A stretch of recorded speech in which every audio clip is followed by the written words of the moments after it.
The willow. We all know this tree. It's everywhere, stretching from Japan to the United States, draping its branches over riverbanks and rustling in the breeze. We weave its supple twigs into baskets and carve its soft wood into toys and kitchenware. It's such a permanent fixture of the landscape that we barely even notice it. And that is its greatest secret. It has always been right there within reach. That's exactly why we're told the willow is the ancestor of aspirin. It's a compelling story. The ancient Sumerians, the Egyptians, and eventually the Greeks, led by Hippocrates himself, supposedly knew that a tea made from willow bark could break a fever and soothe pain. It represents thousands of years of folk wisdom, finally validated by scientists in the 19th century when they isolated the active compound from the bark. It's a logical, seamless, and deeply inspiring narrative. And it's a beautiful lie. In reality, the willow tree became a cure for one simple reason. It grew on everyone's doorstep. It wasn't because anyone actually understood its properties. This idea of a straight line, connecting ancient Mesopotamia to your modern medicine cabinet, is a myth, a story rewritten after the fact. The real history is far more tangled and, frankly, much more fascinating. To understand what happened, let's look at how people actually used it. Take Hippocrates, the so-called father of medicine. He does mention the willow tree in his writings, exactly once. But here's the catch. He wasn't suggesting a tea or an extract. He recommended the smoke from burning willow leaves and bark. And he wasn't trying to treat a headache. He was using that smoke to fumigate a woman's womb after a miscarriage. Wait, fumigating a womb?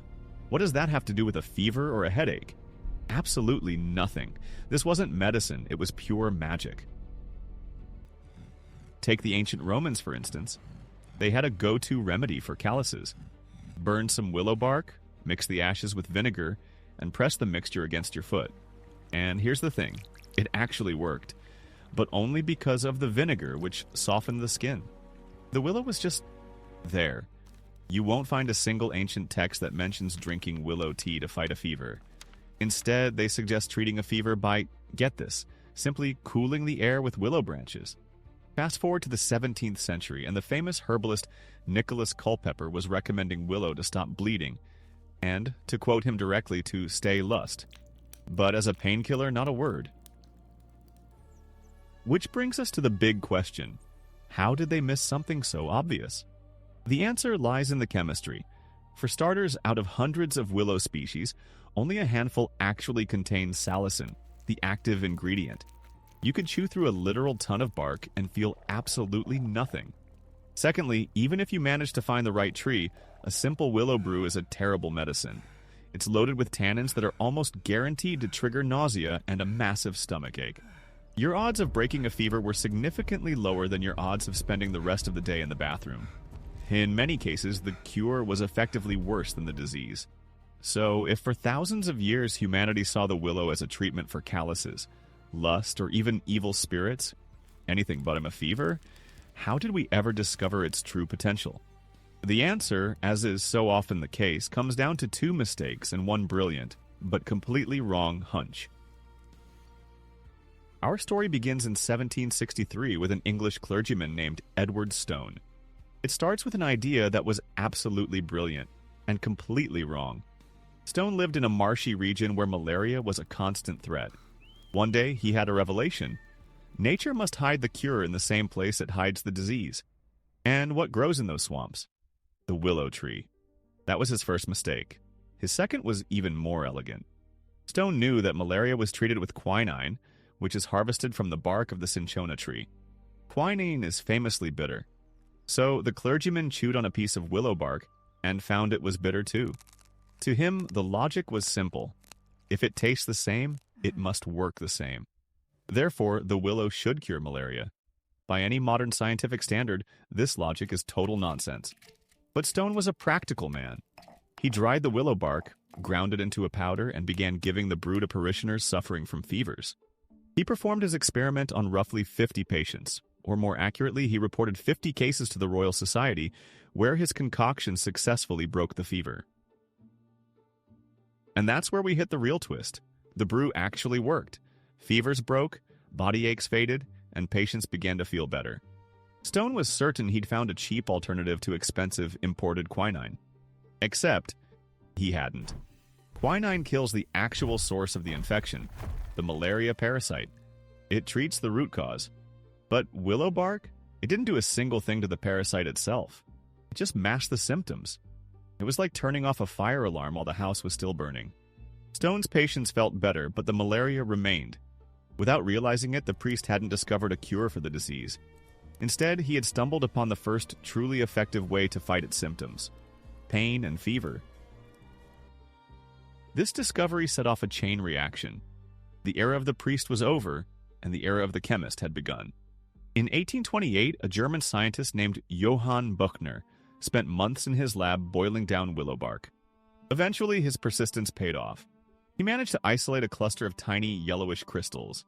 They were intensely bitter to the taste, so he called the substance salicin, after salix, the Latin word for willow. It seemed like he had finally found the active ingredient. But there was a catch. When doctors tried using salicin as a treatment, it proved to be remarkably weak. It was barely more effective than a simple herbal tea. Science had taken its first real step, but the finish line was still a long way off. The breakthrough finally arrived a decade later in 1838. An Italian chemist named Raffaele Piria finally cracked the code. He realized that salicin was merely a precursor, a raw ingredient. Once it enters the human body, it transforms into something else entirely, a substance far more potent. Piria mastered this transformation in his lab, allowing him to isolate pure salicylic acid for the very first time. This was the game changer. The acid could break a fever and dull pain with an intensity unlike anything that had come before it. A total victory? Not quite. A new, terrifying problem had emerged. Salicylic acid was so corrosive that it was literally eating through the patient's stomachs. People were trading their fevers for agonizing abdominal cramps, constant nausea, and internal bleeding. The cure had become a poison. By the middle of the 19th century, chemists had hit a dead end. They held a near-perfect painkiller in their hands, but it was far too dangerous to use. To find a way forward, they had to look in the most unlikely of places. A world where nothing lived. A world of toxic dyes and grimy coal tar. To turn poison into medicine, scientists first had to tear down a wall. It was an invisible barrier, yet an absolute one, dominating the minds of every 19th century thinker. This wall carved the world into two distinct halves, the living and the non-living. Back then, the consensus was simple. Scientists believed that the substances making up plants, animals, and humans possessed a mysterious, vital force. You couldn't just recreate these things in a lab using minerals or metals, any more than you could build a living cat out of clockwork gears. This wasn't just a theory, it was a fundamental law of nature. But in 1828, that law came crashing down, and it happened entirely by accident. German chemist Friedrich Wöhler was doing something simple, mixing two inorganic salts in a flask. Just ordinary substances, nothing special. He expected one result, but he got something else entirely. Tiny white crystals. When Wöhler studied them, he froze. It was urea. Until that moment, urea had only ever been found in one place, the biological waste of living organisms. He had created the living from the inanimate. A wall had come down. This was a philosophical earthquake. If you could synthesize urea, you could synthesize anything. Any compound found in the natural world. It meant we could create medicine without ever needing to squeeze the essence out of a plant. Instead, we could build those molecules from scratch, like a model kit assembled from the most unexpected parts. The most unexpected answers were found in the filthiest corner of the Industrial Revolution. A thick, black, viscous sludge with a revolting stench. Coal tar. It was a toxic, useless waste product, piling up by the ton outside the factories that fueled the city's streetlights. At the time, the manufacturers simply didn't know what to do with it. But chemists, inspired by Wöhler's recent breakthrough, began to dig through the muck. They soon realized that this grime was actually a treasure trove. By distilling it much like crude oil, they could isolate pure building blocks: benzene, naphthalene, phenol, and aniline. And that's where the magic happens. In 1856, an 18-year-old chemistry student named William Perkin, and wait, he had just turned 18, was trying to synthesize quinine, a crucial medicine for malaria, from aniline. The experiment was a total failure. Instead of the white quinine powder he expected, he found a murky black sludge at the bottom of his flask. Most people would have just poured it down the drain, but Perkin decided to rinse that sludge with alcohol. Suddenly, the liquid transformed into an incredibly vibrant, deep shade of purple. He had just accidentally created the world's first synthetic dye, mauvine. A color that used to cost a fortune, reserved only for royalty, could now be manufactured from industrial waste. The entire industry of modern chemistry sprang from a failed medical experiment. But this story revealed something far more significant than mere commercial success. Hidden within that black sludge were substances possessing an incredible biological power. Yes, they were often lethal. The aniline dyes of the era were notoriously toxic. But that very toxicity was the clue. Think about it. If a chemical can interact with a living cell so intensely that it kills it, or stains it forever, it isn't passive. It's active. And if that's the case, what if we tweaked its molecular structure? What if we carefully adjusted the dose? Could we channel that raw power in a different direction? Instead of killing, what if it could heal? It was a risky, nearly reckless gamble, searching for life-saving medicine inside a bottle of poison. But that is exactly what worked. As early as 1859, a German chemist named Hermann Kolbe took phenol, another coal tar byproduct, known as both a powerful antiseptic and a deadly poison, and transformed it into salicylic acid. This was the same potent yet corrosive fever fighter we've seen before. But now there was no need to painstakingly extract it from willow bark. They could mass produce it by the ton using nothing but cheap industrial waste. The path to aspirin was narrowing, but the true breakthrough didn't come from a calculated plan, it came from a mistake. It all started in Strasbourg. Two doctors, Arnold Kahn and Paul Hepp, were trying to rid a patient of intestinal parasites.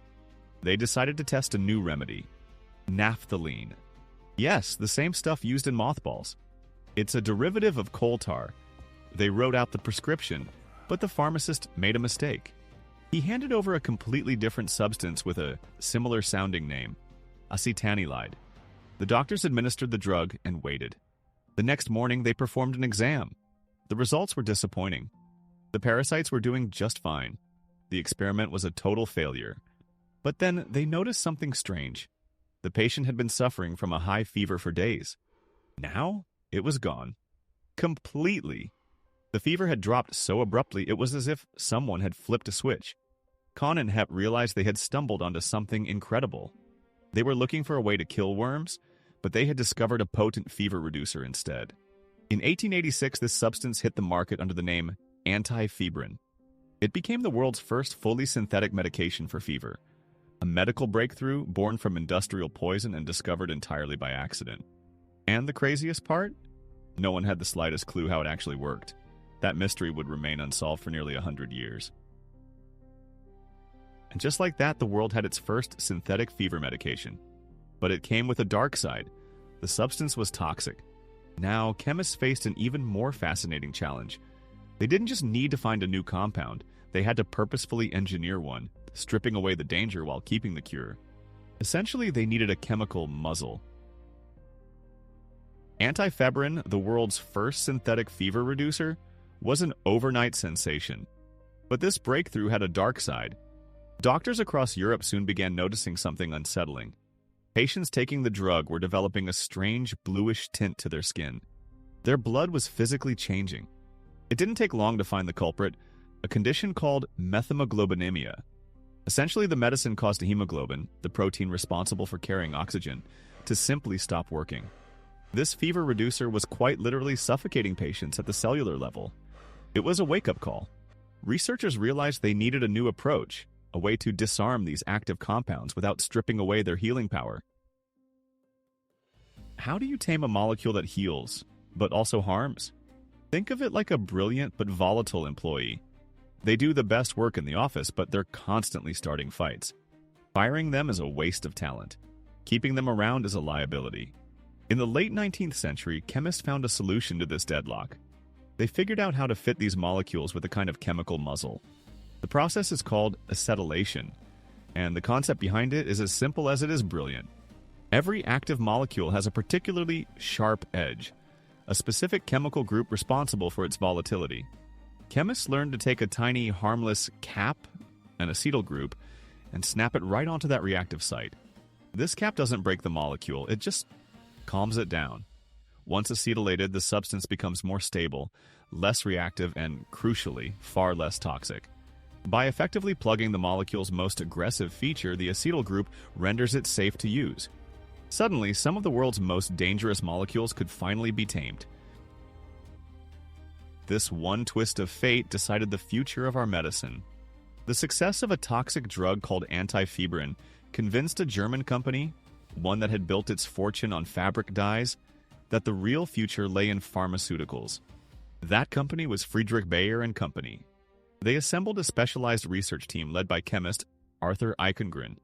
Then, in 1894, a young and methodical scientist named Felix Hoffmann joined their ranks.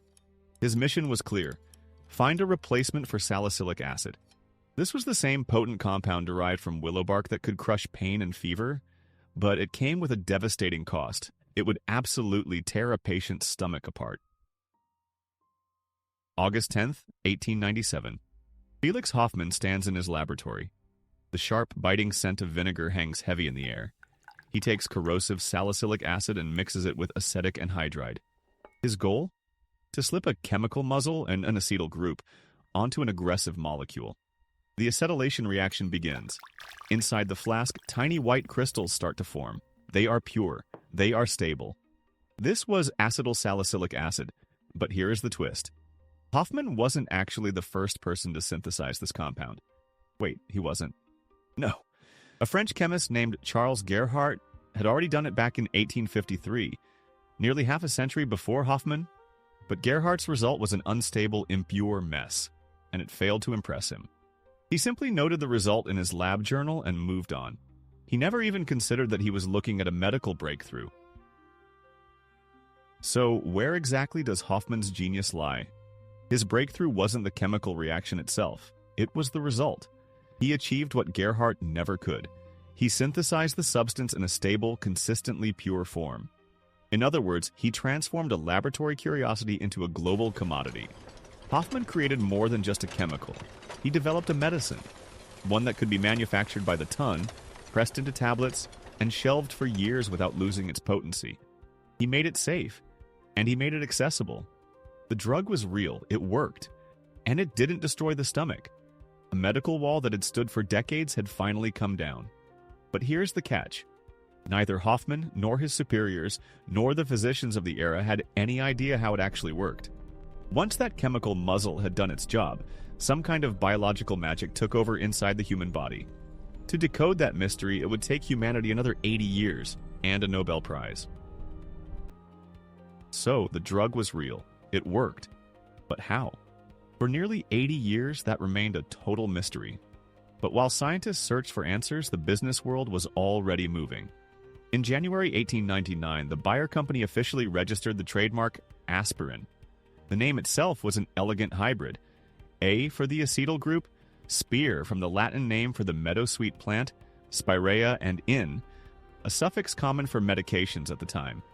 This marked the beginning of the little white pill's journey toward global dominance.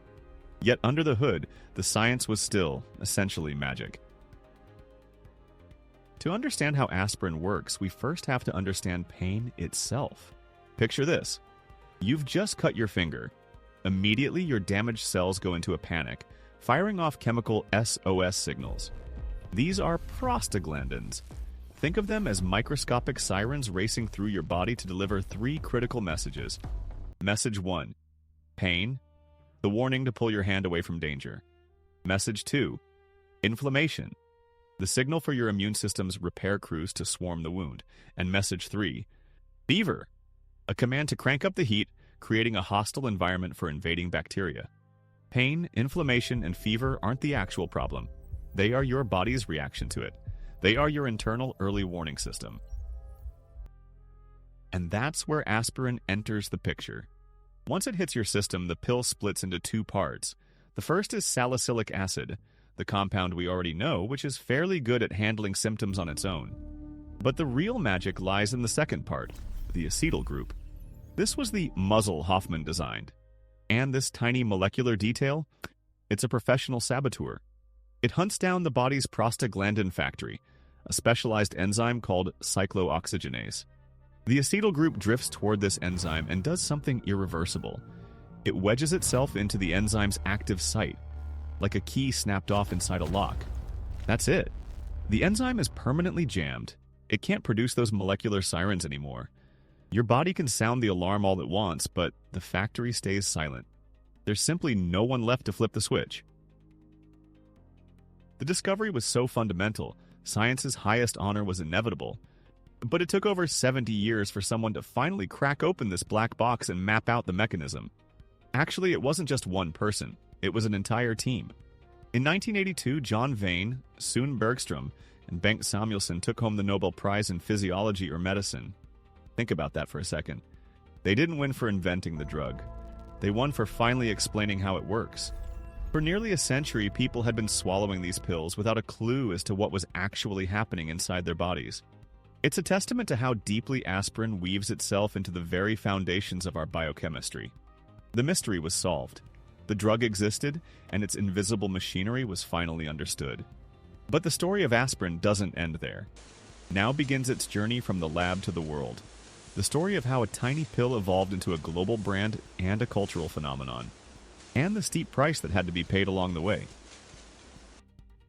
In the early 20th century, this new miracle drug seemed to have no downside. It was all upside. Aspirin stormed into medicine cabinets like a long-awaited savior. It crushed typhus fevers, soothed the agony of pneumonia, and restored movement to joints locked by rheumatism. It was a weapon of mass relief in an era when simple infections routinely killed millions. And then, the Spanish flu arrived. During the great influenza pandemic of 1918, doctors had few tools at their disposal. To fight the rising death toll, they began prescribing massive doses of aspirin to break those lethal fevers. The drug became so ubiquitous, so synonymous with survival, that today some researchers are raising a controversial and haunting hypothesis. Perhaps the virus wasn't the only thing killing people. It's possible that a significant number of those deaths were actually caused by a mass aspirin overdose, a level of toxicity that, back then, no one even knew existed. But how did a single pill take over the entire world? It wasn't just about the chemistry, it was a masterclass in marketing. Bayer ran into a major roadblock early on. They couldn't patent the actual active ingredient, acetyl salicylic acid, because it was already public knowledge.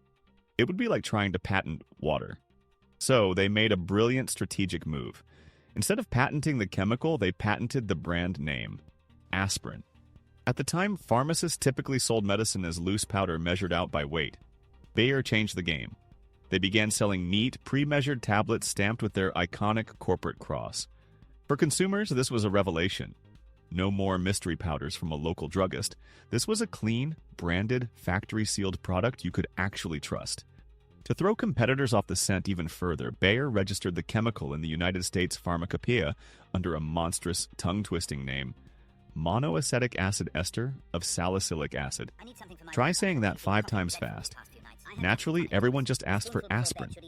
The strategy worked so well that it triggered a rare phenomenon. Aspirin stopped being just a trademark and became a common noun, the word for the thing itself, much like Xerox or Thermos. Bayer won the battle for the public's mind so decisively that they eventually lost the exclusive rights to the very name they created. But every miracle has a downside. The first problem was hiding in the exact same place as the solution. Remember those prostaglandins, the siren molecules that aspirin shuts down? As it turns out, they have a second job. Among other things, they protect the lining of your stomach from its own digestive acid. When aspirin blocks their production, it strips away that defense. Think of it like this. To stop a blaring security alarm, you also accidentally unlock the bank's armored vault doors. The result? Irritation, gastritis, ulcers, and, in the worst-case scenarios, dangerous internal bleeding. The second problem lies in the blood itself. Aspirin interferes with your platelets, the tiny cells responsible for clotting. Ordinarily, when you get a cut, these cells rush to the wound and clump together to form a plug, sealing the injury. But aspirin makes these platelets slippery, effectively stripping away their ability to stick to one another. On one hand, this is a medical breakthrough. It's why doctors prescribe low doses to prevent heart attacks and strokes. It stops dangerous clots from forming inside your arteries. But on the other hand, it creates a massive risk. Under the influence of aspirin, even a minor internal bleed can quickly turn fatal. The blood simply won't stop. But in the 1980s, aspirin's reputation took its most devastating hit yet. Doctors began noticing a pattern, something strange and deeply unsettling. Children and teenagers suffering from routine viral infections like chickenpox or the flu would take aspirin to break a fever, only to suddenly slip into a coma. Their livers would fail and their brains began to swell rapidly. This condition became known as Reye's syndrome. It was rare but almost always fatal. The odds were about 1 in a million. But for the parents of that one child, it wasn't a statistic. It was a 100% tragedy. Once the link to aspirin was proven, the medical world was shaken to its core. Since then, giving aspirin to children with viral illnesses has been strictly forbidden. The miracle drug that families had relied on for generations turned out to be a death sentence for the most vulnerable among them. And so we reach the end of this long journey, a path leading from ancient willow bark to a global brand, from saving millions to uncovering hidden threats. We've arrived at the ultimate conclusion. It was the 16th century physician and alchemist Paracelsus who put it best. The dose makes the poison. Everything is a cure and everything is a toxin. The only difference is how much you take. Aspirin isn't inherently good or bad. It's a powerful tool, one that reaches deep into the delicate machinery of the human body. In a small dose, it prevents a heart attack. In a moderate dose, it wipes out pain and fever. But in a high enough dose, it kills. The story of aspirin isn't just about a magic pill. It's a story about knowledge. It's about how we slowly, through trial, error, and even tragedy, learn to understand the cost of tinkering with the most complex system imaginable, the human being. That cost is responsibility. The responsibility to know exactly what you're doing, why you're doing it, and where it might lead. That, right there, is the true miracle of medicine.